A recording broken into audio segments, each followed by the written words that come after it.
Who likes having a shocker? That's an easy one. Nobody. One of the best and worst things about surfing is that you can get constant reminders to bring you back down to earth. For me, it's kind of what I like about the pastime. A never-ending journey, good for the soul and ego, despite being super frustrating at times. Did this session improve, and what were the positives from it? You're about to find out. I'm James Davis, and I've been a skydiver for over 20 years, jumping and competing all around the world. In the last 18 months, I've been surfing at the wavepool in Bristol to see if wavepools can do for surfing what wind tunnels did for skydiving.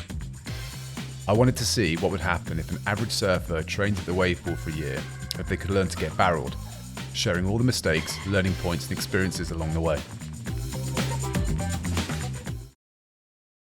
These are my first two waves of an advanced plus session on my backhand. They are the warm-up waves, so actually the lower setting. God knows what I'm doing here, but it's not great. Sometimes there doesn't seem to be any rhyme or reason as to why I screw things up. I've just been having some of my best waves on the forehand. I've been working at home in the gym to improve my takeoff. Taking some smaller wave settings on a foamy board to work on the basics.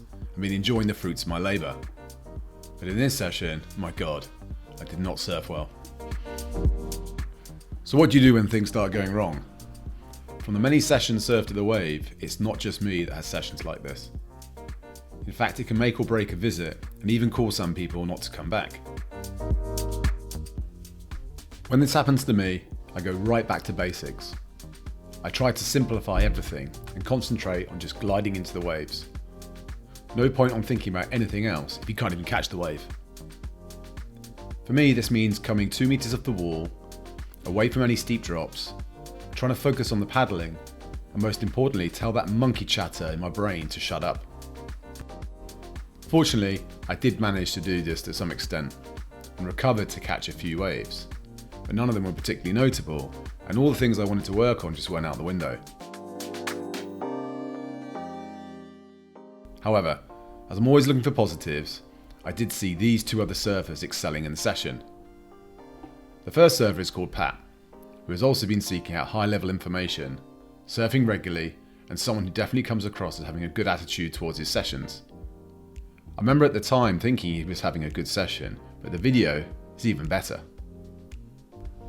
As mentioned before, one of the positives of the wave pool is seeing other people surfing whilst you are. It's possible to take positives from people's mistakes and be inspired by good surfing that you see.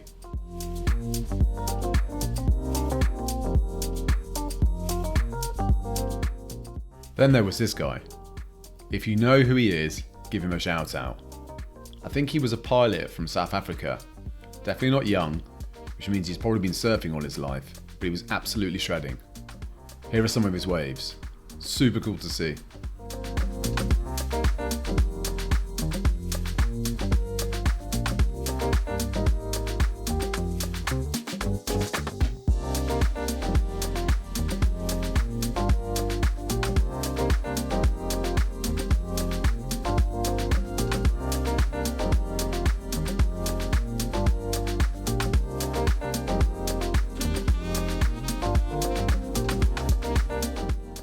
And finally, before we finish the vlog, this is my final wave. At least I finished like I started. Total shocker.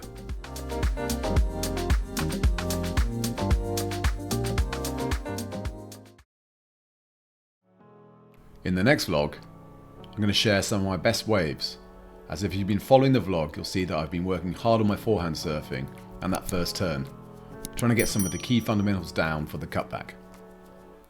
Until next time, enjoy your surfing wherever that is.